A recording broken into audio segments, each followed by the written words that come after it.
வணக்கம். வேந்தரின் கண்ணுறங்கும் வேளை இரவு செய்திகளுக்காக காவேரி ஜெகநாதன். முதலில் தலைப்புச் செய்திகள். 6வது முறையாக முதல்வர் பொறுப்பேற்றார் ஜெயலலிதா. ஆளுநர் ரோசையா பதவி பிரமாணம் செய்து வைத்தார்.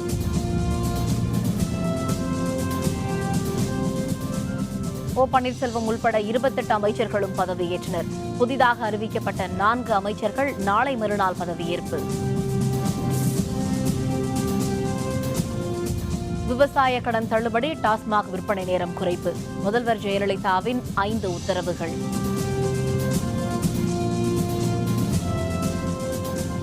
மதுவில்லா தமிழகத்தை உருவாக்க வேண்டும். முதல்வர் ஜெயலலிதாவுக்கு டாக்டர் பாரிவேந்தர் வாழ்த்து.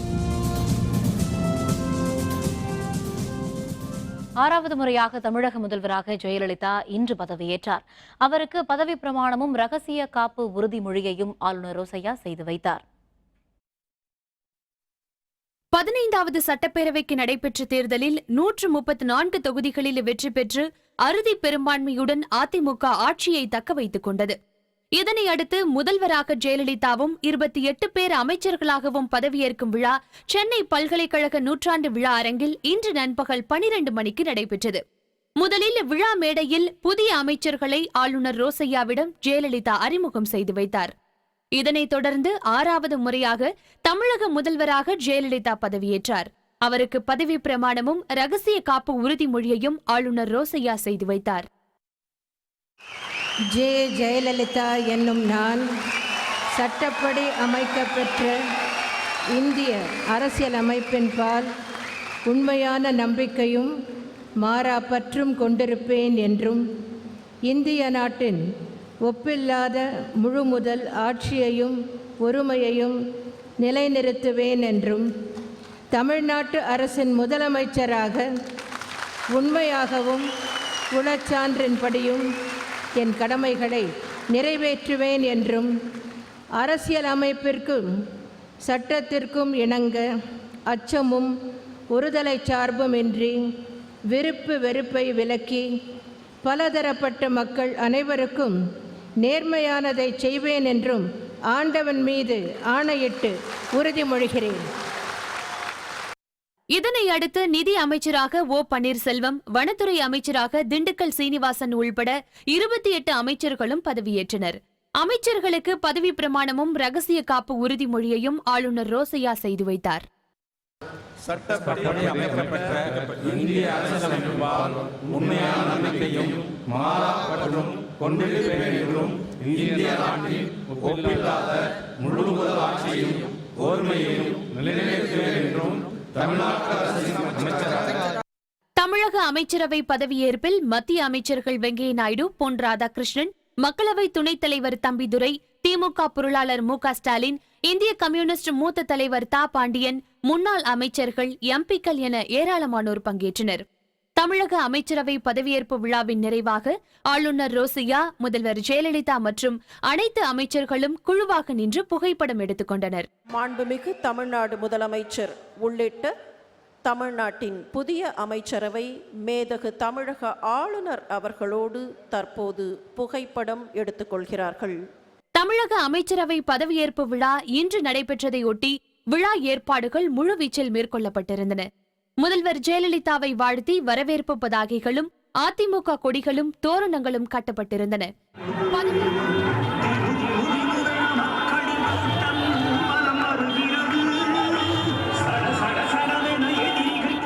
பதவியேற்பு விழாவுக்கு பின்னர் முதல்வர் ஜெயலலிதா தலைமை செயலகத்துக்கு சென்று தன்னுடைய பணிகளை கவனிக்க தொடங்கினார்.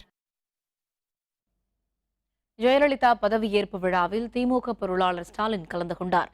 ஸ்டாலினுக்கு முன்னாள் அமைச்சர் பொன்முடி, ஏவாவேலு, மா. சுப்பிரமணியம், சேகர்பாபு, வாகை சந்திரசேகர் உள்ளிட்ட திமுக எம்எல்ஏக்கள் உடன் வந்திருந்தனர். ஸ்டாலினுக்கு 12வது வரிசையில் இடம் ஒதுக்கப்பட்டிருந்தது.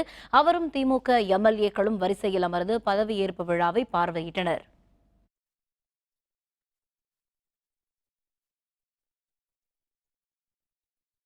ஆறாவது முறையாக தமிழகத்தின் முதல்வராக ஜெயலலிதா இன்று பதவியேற்றுள்ளார். இது பற்றிய விவரங்களை இப்போது பார்க்கலாம்.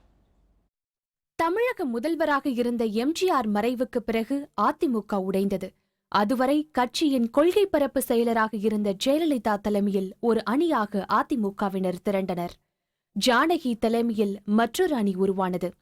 இருவரும் தனித்தனி சின்னத்தில் போட்டியிட்டாலும் ஜெயலலிதா அணி அதிக இடங்களை கைப்பற்றியது. அதன் பின்னர் அதிமுக ஒன்றாக இணைந்தது.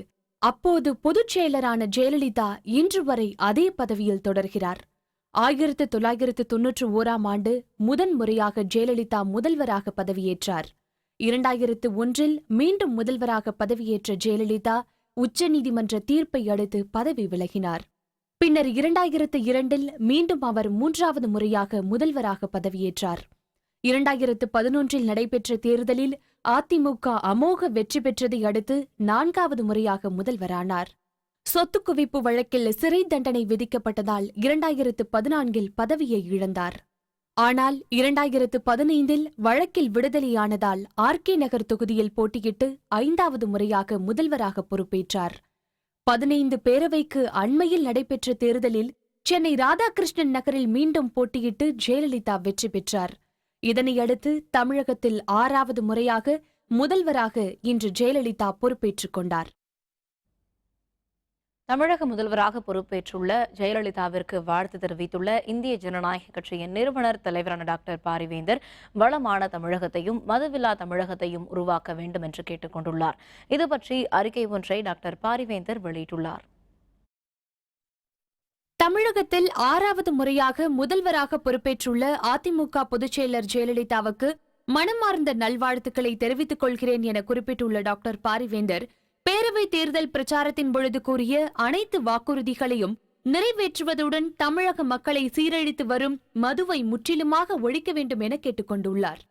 தொழில் மற்றும் வருவாய் ஆதாரத்தை பெருக்க புதிய பொருளாதார கொள்கையை அமல்படுத்தி தமிழகத்தில் உள்ள சிறு குறு நடுத்தர தொழில் நிறுவனங்களுக்கு போதிய கடனுதவி வழங்க வேண்டும் என கேட்டுக் கொண்டுள்ள டாக்டர் பாரிவேந்தர், தமிழகத்தின் வளர்ச்சிக்காக பேரவையில் எதிர்க்கட்சிகளுக்கு ஆக்கப்பூர்வமான ஆலோசனையை வழங்க வாய்ப்பளித்து ஜனநாயக கடமையாற்றிட வேண்டும் என தெரிவித்துள்ளார்.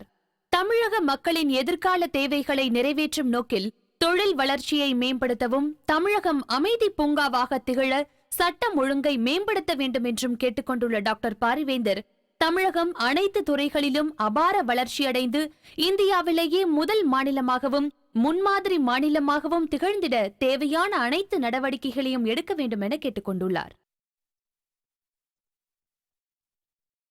மீண்டும் முதல்வராக பதவியேற்ற ஜெயலலிதா முதலாக விவசாய கடன்கள் தள்ளுபடி, டாஸ்மாக் கடைகள் திறக்கும் நேரம் குறைப்பு உள்ளிட்ட 5 உத்தரவுகளை பிறப்பித்து கோப்புகளில் கையெழுத்திட்டார். பதவியேற்பு விழாவிற்கு பின்னர் தலைமைச் செயலகம் வந்த முதல்வர் ஜெயலலிதாவுக்கு சிறப்பான வரவேற்பு அளிக்கப்பட்டது. அரசு அலுவலர்கள் அவருக்கு பூங்கொத்து அளித்து வரவேற்றனர்.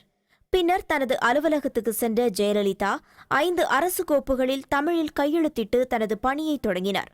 முதல்வர் கையெழுத்திட்ட 5 கோப்புகளின் விவரத்தை இப்போது பார்க்கலாம். முதல்வராக பதவியேற்ற ஜெயலலிதா முதல் கையெழுத்தாக 31/3/2016 வரை சிறு குறு விவசாயிகளால் பெறப்பட்ட பயிர்க்கடன், நடுத்தர காலக்கடன் மற்றும் நீண்ட கால கடன் ஆகிய அனைத்தும் தள்ளுபடி செய்யப்படும் என்ற கோப்பில் கையெழுத்திட்டார். இதனால் அரசுக்கு ஆண்டுக்கு 5780 கோடி ரூபாய் செலவு ஏற்படும். வீடுகளுக்கு 100 யூனிட் இலவச மின்சாரம் வழங்கப்படும் என்ற கோப்பில் 2வதாக முதல்வர் ஜெயலலிதா கையெழுத்திட்டார். இதன் காரணமாக அரசு ஆண்டு ஒன்றுக்கு கூடுதலாக 1607 கோடி ரூபாயை மின்வாரியத்துக்கு மானியமாக வழங்கும். இந்த சலுகை இன்று முதல் நடைமுறைக்கு வருகிறது. படித்த ஏழை பெண்களுக்கு திருமண நிதி உதவியாக வழங்கப்பட்டு வரும் 25,000 ரூபாயுடன் திருமாங்கல்யம் செய்ய வழங்கப்படும் 4 கிராம் தங்கத்திலிருந்து 8 கிராம் தங்கம் என, அதாவது 1 சவரன் தங்கமாக உயர்த்தி வழங்கும் கோப்பில் ஜெயலலிதா 3வதாக கையெழுத்திட்டார். கைத்தறி நெசவாளர்களுக்கு வழங்கப்படும் மின்சாரத்தை 200 யூனிட்டுகள் எனவும், விசைத்தறிக்கு வழங்கப்படும் மின்சாரத்தை 750 யூனிட்டுகளாக உயர்த்தி வழங்கும் கோப்பிலும் முதல்வர் ஜெயலலிதா கையெழுத்திட்டார். இதுவரை காலை 10 மணி முதல் இரவு 10 மணி வரை இயங்கி வரும் சில்லறை விற்பனை டாஸ்மாக் மதுபான கடைகள் மற்றும் பார்கள் நாளை முதல் நண்பகல் 12 மணியிலிருந்து இரவு 10 மணி வரை மட்டுமே செயல்படும் என்பதுடன் 500 டாஸ்மாக் கடைகள் மூடப்படும் என்ற உத்தரவுக்கான கோப்பிலும் முதல்வர் ஜெயலலிதா கையெழுத்திட்டார். தமிழகத்திற்கு வளர்ச்சி தரக்கூடிய திட்டங்களை தமிழக முதல்வர் கொண்டுவர வேண்டும் என பொன் ராதாகிருஷ்ணன் கேட்டுக் கொண்டுள்ளார். சென்னை பாஜக கட்சி அலுவலகமான கமலாலயத்தில் செய்தியாளர்களுடன் பேசிய மத்திய அமைச்சர் பொன் ராதாகிருஷ்ணன், தமிழக முதல்வராக பதவியேற்றுள்ள ஜெயலலிதா அறிவித்துள்ள திட்டங்களை வரவேற்கக்கூடியவை என்று தெரிவித்தார். மேலும் மதுக்கடைகள் திறந்திருக்கும் நேரத்தை இன்னும் குறைக்க வேண்டும் என்று கேட்டுக்கொண்ட பொன் ராதாகிருஷ்ணன், தமிழகத்திற்கு வளர்ச்சி தரக்கூடிய திட்டங்களை முதல்வர் ஜெயலலிதா கொண்டுவர முயற்சி எடுக்க வேண்டும் என்று கேட்டுக்கொண்டார். தேர்தல் வாக்குறுதிகள் கொடுத்தவற்றில் 5 முக்கிய அம்சங்களை அவர்கள் உடனடியாக அமலுக்கு கொண்டு வருவது வரவேற்கப்பட வேண்டிய ஒன்று. குறிப்பாக டாஸ்மாக் கடைகளுடைய நேரத்தை குறைத்திருப்பது வரவேற்கிறோம். எந்த அளவுக்கு பாப்புலர் ஸ்கீமில் கவனம் கொடுக்கிறார்களோ அதே போல் வளர்ச்சி திட்டங்களிலும் அதிகமான கவனம் கொடுப்பார்கள் என்று நான் நம்புகின்றேன். முதல்வர் ஜெயலலிதா விவசாய கடன்களை ரத்து செய்ததை வரவேற்றுள்ள விடுதலை சிறுத்தைகள் கட்சித் தலைவர் தொல் திருமாவளவன், கல்வி கடன்களையும் ரத்து செய்ய வேண்டும் என்று வலியுறுத்தியுள்ளார். மேலும் டாஸ்மாக் கடைகள் மூடுவதை 5 ஆண்டுகளுக்கு தள்ளிப்போடாமல் 2 ஆண்டுகளாக நிர்ணயித்து செயல்பட வேண்டும் என்றும் அவர் கேட்டுக்கொண்டார். டாஸ்மாக் கடைகள் 500 கடைகள் மூடப்படும் என்றும் 12 மணி முதல் 10 மணி வரையில் மது விற்பனைக்கான நேரம் என்று நேரத்தை குறைத்திருப்பதும் வரவேற்கத்தகுந்தது. அதே வேளையில் இதனை 5 ஆண்டுகள் வரையில் நீட்டித்து செல்லாமல் 2 ஆண்டுகளில் தமிழகம் முழுவதும் அனைத்து மதுபான கடைகளையும் மூடுவதற்கு முதல்வர் அவர்கள் உரிய நடவடிக்கைகளை மேற்கொள்ள வேண்டும். பயிர்க்கடன்கள் அனைத்தையும் தள்ளுபடி செய்கிற கோப்பிலே கையெழுத்திட்டு இருப்பதும் ஆறுதலை அளிக்கிறது. அதே வேளையில் கல்விக் கடன்களையும் முழுமையாக தள்ளுபடி செய்ய வேண்டும். தமிழக சட்டப்பேரவையின் தற்காலிக தலைவராக செம்மலை பதவியேற்றுள்ளார். அவருக்கு ஆளுநர் ரோசையா பதவி பிரமாணம் செய்து வைத்தார். 15வது பேரவையின் தற்காலிக தலைவராக மேட்டூர் தொகுதி எம்எல்ஏ செம்மலை நியமிக்கப்பட்டார். இதனையடுத்து ஆளுநர் மாளிகையில் இன்று நடைபெற்ற நிகழ்ச்சியில் முதல்வர் ஜெயலலிதாவின் முன்னிலையில் தமிழக சட்டப்பேரவையின் தற்காலிக தலைவராக செம்மலை பதவியேற்றார். அவருக்கு ஆளுநர் ரோசையா பதவி பிரமாணம் செய்து வைத்தார். இந்த நிகழ்ச்சியில் ஓ பன்னீர்செல்வம், தங்கமணி, ஜெயக்குமார் உள்பட தமிழக அமைச்சர்கள் அனைவரும் பங்கேற்றனர். சட்டமன்ற பேரவையின் உறுப்பினராக தேர்ந்தெடுக்கப்பட்ட செம்மலை என்னும் நான் சட்ட முறைப்படி நிறுவப்பெற்றுள்ள இந்திய அரசியலமைப்பு சட்டத்தில் உண்மையான நம்பிக்கையும் பற்றுறுதியும் கொண்டிருப்பேன் என்றும் இந்திய நாட்டின் இறையாண்மையையும் ஒருமைப்பாட்டையும் நிலைநிறுத்துவேன் என்றும் நான் மேற்கொள்ள இருக்கும் கடமையை நேர்மையுடன் நிறைவேற்றுவேன் என்றும் கடவுளறிய உறுதி கூறுகிறேன்.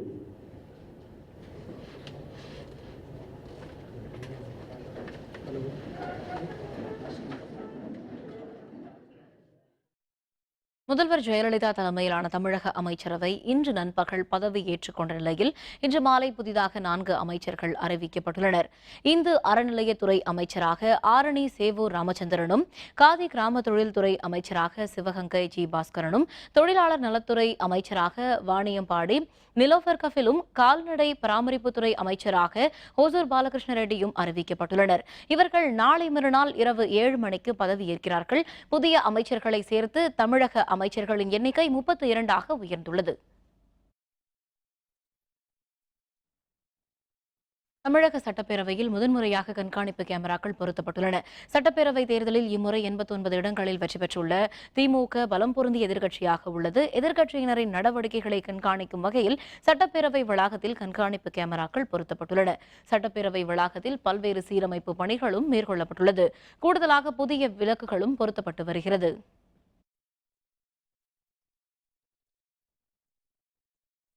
தேர்தல் ஆணையத்தால் மாற்றப்பட்ட தமிழக ஐபிஎஸ் அலுவலர்கள் மீண்டும் அதே பதவியில் அமர்த்தப்பட்டுள்ளனர்.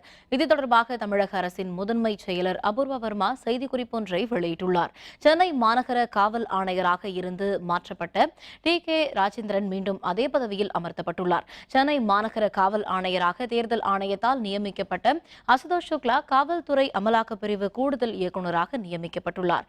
சட்டம் ஒழுங்கு கூடுதல் காவல்துறை இயக்குநராக ஜே.கே. திரிபாதி மீண்டும் அதே பதவியில் நியமிக்கப்பட்டுள்ளார். சட்டம் ஒழுங்கு கூடுதல் ஏடிஜிபியாக உள்ள சைலேந்திரபாபு முன்பு பதவி வகித்த கடலோர காவல்படை கூடுதல் ஏடிஜிபியாக நியமிக்கப்பட்டுள்ளார். மேலும் கரண் சின்ஹா, கே.என். சத்யமூர்த்தி, பந்தி கங்காதர் உள்பட ஐபிஎஸ் அலுவலர்களுடன் ஏற்கனவே தேர்தல் ஆணையத்தால் மாற்றப்பட்டிருந்த 8 மாவட்ட ஆட்சியர்களும் முன்பு இருந்த அதே மாவட்டங்களுக்கு பதவி மாற்றப்பட்டுள்ளனர். இந்தியா, ஈரான், ஆப்கான் நாடுகளிடையே போக்குவரத்து வழித்தடங்களை அமைப்பது தொடர்பாக வரலாற்று சிறப்புமிக்க ஒப்பந்தங்கள் கையெழுத்தாகின. 2 நாள் அரசுமுறை பயணமாக ஈரான் சென்றுள்ளார் பிரதமர் மோடி. பிரதமராக பொறுப்பேற்ற பிறகு முதன்முறையாக மோடி ஈரானுக்கு சென்றுள்ளார். இந்தியா, ஈரான் தூதுக்குழு மட்டத்திலான பேச்சுவார்த்தை தெஹ்ரானில் நடைபெற்றது. பின்னர் நரேந்திர மோடி மற்றும் ஈரான் அதிபர் ஹசன் ருஹானி கூட்டறிக்கையை வெளியிட்டனர். தீவிரவாதத்தை கட்டுப்படுத்த இரு நாடுகளும் இணைந்து செயல்படும் என்றும் அறிவித்தனர். இந்தியா, ஈரான் இடையே 12 புரிந்துணர்வு ஒப்பந்தங்கள் கையெழுத்தாகியுள்ளன. சபர்கர் துறைமுக மேம்பாட்டு ஒப்பந்தம் இரு நாட்டு உறவில் ஒரு மைல்கல் என பிரதமர் மோடி தெரிவித்துள்ளார். இந்தியா வருமாறு ஈரான் அதிபர் ருஹானிக்கு பிரதமர் மோடி அழைப்பு விடுத்துள்ளார். இந்தியா, ஈரான் இடையிலான ஒப்பந்தங்கள் இரு நாட்டு உறவில் மைல்கல்லாகும் எனவும் நரேந்திர மோடி தெரிவித்துள்ளார். +2 சிறப்பு துணைத் தேர்வு தனித் தேர்வர்கள் விண்ணப்பிக்கலாம் என அறிவிப்பு. விவரம் விளம்பர இடைவேளைக்கு பிறகு.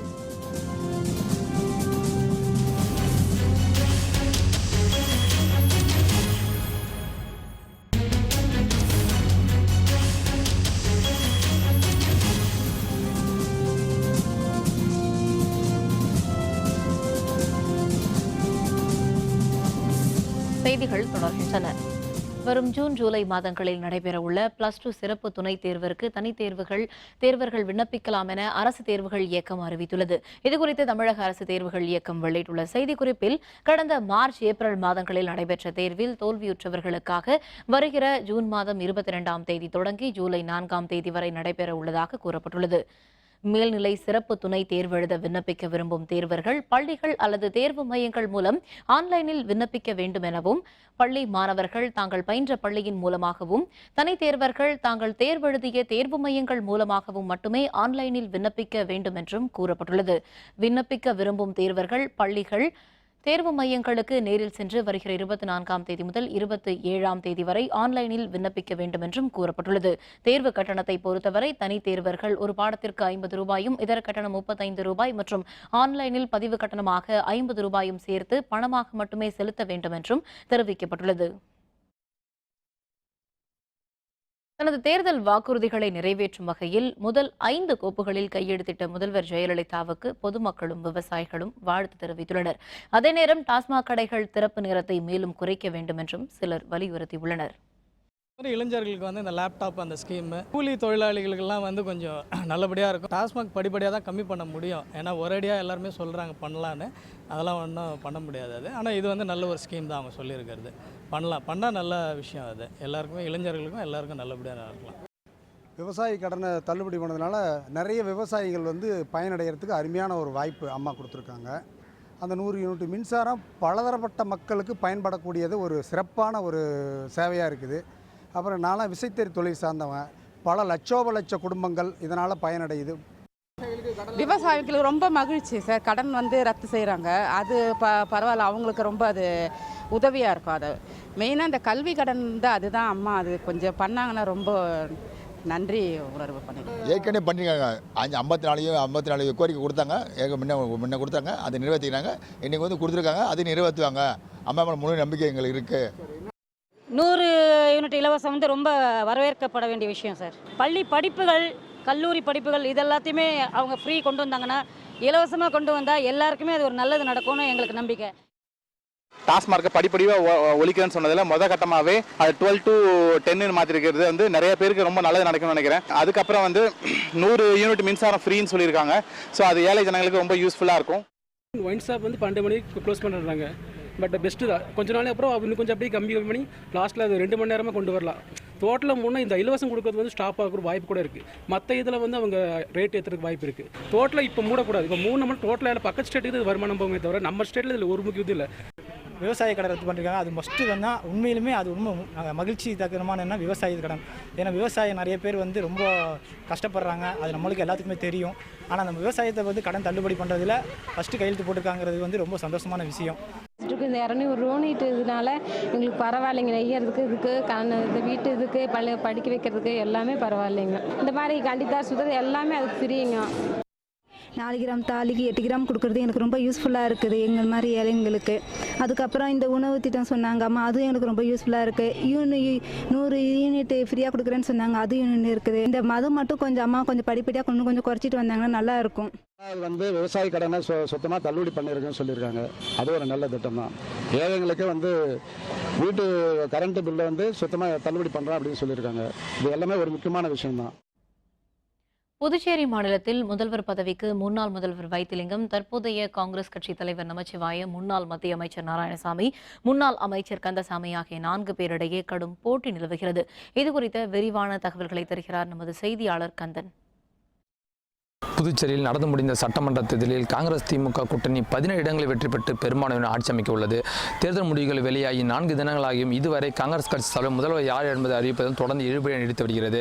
அதான் இந்த முறை புதுச்சேரி காங்கிரஸ் கட்சி சார்பில் காங்கிரஸ் கட்சி தலைவர் நமச்சிவாயம், முன்னாள் முதலமைச்சர் வைத்திலிங்கம், முன்னாள் மத்திய அமைச்சர் நாராயணசாமி, முன்னாள் அமைச்சர் கந்தசாமி ஆகிய 4 பேரும் முதலமைச்சர் ஆவதற்கான அனைத்து முயற்சியிலும் ஈடுபட்டு வராங்க. எனவே இந்த முறை 4 பேரும் முதல்வர் வேட்பாளராக தொடர்ந்து முயற்சி செய்வதால் தொடர்ந்து இழுபறியை புதுச்சேரி மாநிலத்தில் நீடித்து வருகிறது. எனவே இதனால் இன்று நடைபெற வந்த சட்டமன்ற உறுப்பினர் கூட்டம் ரத்து செய்யப்பட்டுள்ளன. இது மட்டும் இல்லாமல் முதல்வரை அறிவிப்பதற்காக காங்கிரஸ் கட்சி மேலிட பார்வையாளர்கள் புதுச்சேரி வருவதற்காக எதிர்பார்க்கப்பட்ட நிலையில் இந்த இழுபறி காரணமாக அவர் வருகையை ரத்து செய்யப்பட்டுள்ளன. எனவே புதுச்சேரி மாநிலத்தை பொறுத்தவரை முதல்வர் யார் என்பதை அறிவிப்பதில் தொடர்ந்து இழுபறியை நீடித்து வருகிறது. எனவே இன்னும் ஓரிரு தினங்களில் முதல்வர் யார் என்பது விரைவில் தெரிய வரும். அந்த செய்திகளுக்காக புதுச்சேரியிலிருந்து கந்தன். திருநெல்வேலி மாநகராட்சிக்கு சொந்தமான அரசு பள்ளியில் மாணவர் சேர்க்கைக்கு பெற்றோர்கள் மற்றும் மாணவிகள் குவிந்த காட்சி வியப்பை ஏற்படுத்தியுள்ளது. ஒவ்வொரு ஆண்டும் தனியார் பள்ளியில் தங்கள் பிள்ளைகளை சேர்ப்பதில் பெற்றோர்கள் ஆர்வம் காட்டுவது வழக்கம்.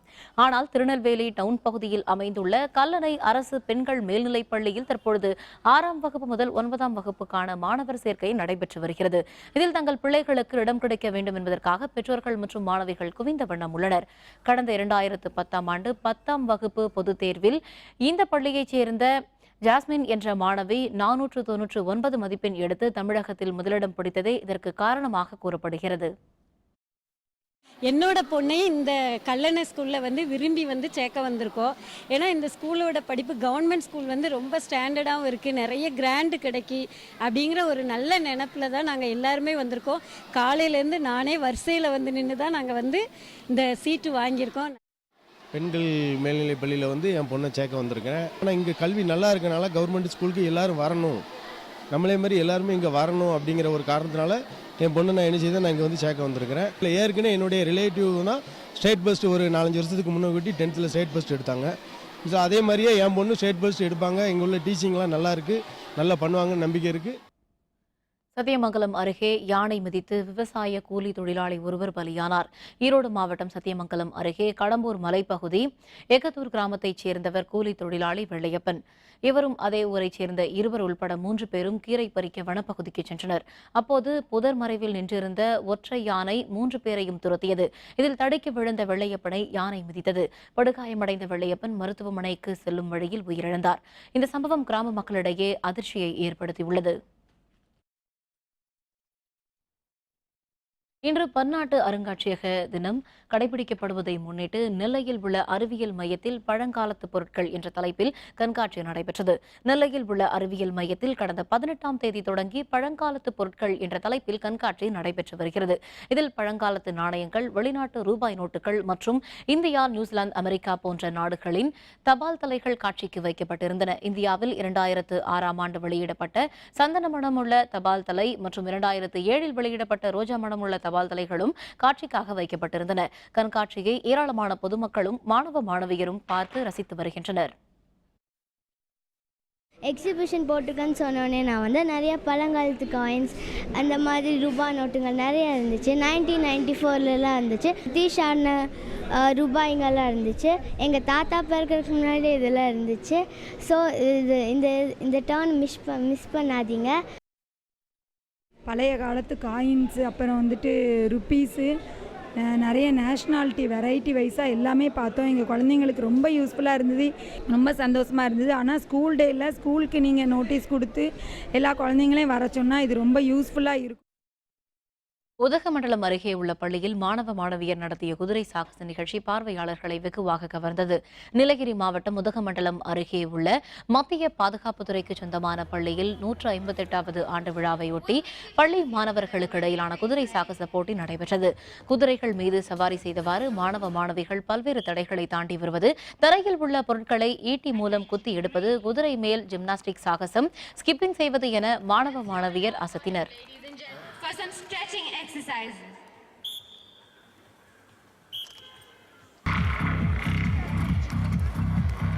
Approaching the board combination. Clap hard for them, ladies. On Star Align. Wonderful.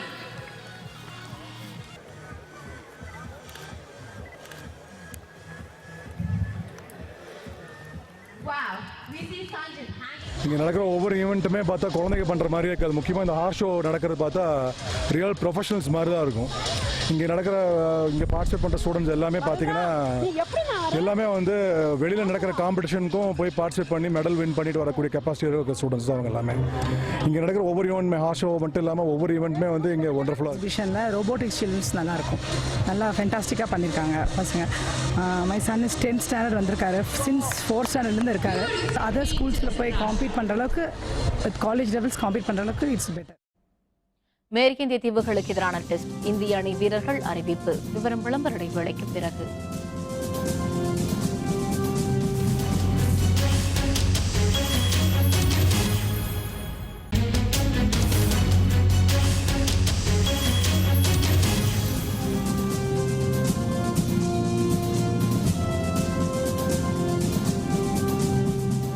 செய்திகள் தொடர்கின்றன.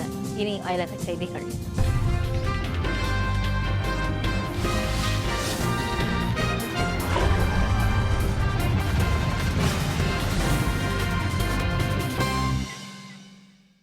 ஏமன் நாட்டில் உள்ள ஏடன் நகரில் தற்கொலைப்படை தீவிரவாதிகள் நடத்திய தாக்குதலில் 41 பேர் பலியாகினர். ஏமன் நாட்டின் துறைமுக நகரமான ஏடனில் ராணுவத்தின் ஆள் சேர்ப்பு தேர்வுக்கான தேர்ச்சி பட்டியல் இன்று வெளியானது. இந்த பட்டியலில் தங்களது பெயர்கள் உள்ளதா என்பதை தெரிந்து கொள்ள பதர் ராணுவ முகாம் பகுதியில் ஏராளமானோர் குவிந்திருந்தனர். அப்போது உள்ளே நுழைந்த தீவிரவாதி ஒருவர் தனது உடலில் கட்டியிருந்த குண்டுகளை வெடிக்கச் செய்தார். இதில் அங்கு கூடியிருந்தவர்களில் 31 பேர் உடல் சிதறி பலியாகினர். தாக்குதல் நிகழ்ந்த சில நிமிடங்களில் அதே வளாகத்தில் மற்றொரு தற்கொலைப்படை தீவிரவாதி நடத்திய தாக்குதலில் வெடிச்சதில் 10 பேர் பலியாகினர். தாக்குதலில் 100க்கும் அதிகமானோர் படுகாயமடைந்துள்ளதாக தகவல் வெளியாகியிருக்கிறது.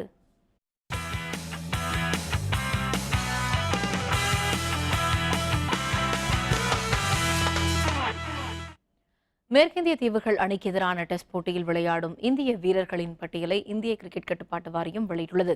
வரும் ஜூலை, ஆகஸ்ட் மாதங்களில் மேற்கிந்திய தீவுகளில் பயணம் மேற்கொண்டு இந்திய அணி டெஸ்ட் போட்டிகளில் விளையாட உள்ளது.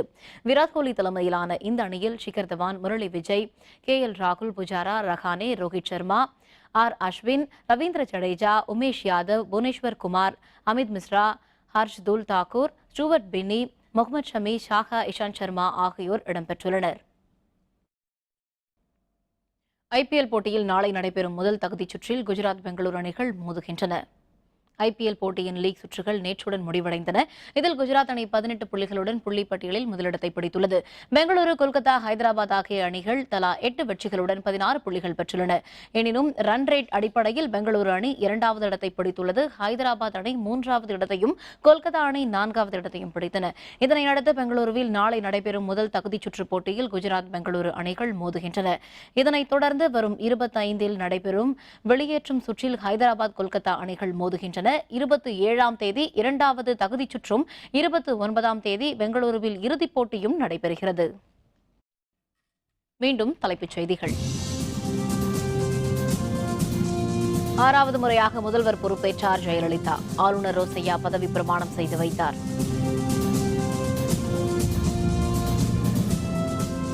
O பன்னீர்செல்வம் உள்பட 28 அமைச்சர்களும் பதவியேற்றனர். புதிதாக அறிவிக்கப்பட்ட 4 அமைச்சர்கள் நாளை மறுநாள் பதவியேற்பு.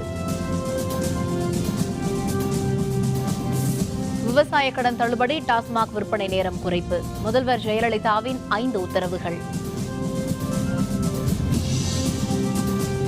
மதுவில்லா தமிழகத்தை உருவாக்க வேண்டும். முதல்வர் ஜெயலலிதாவுக்கு டாக்டர் பாரிவேந்தர் வாழ்த்து.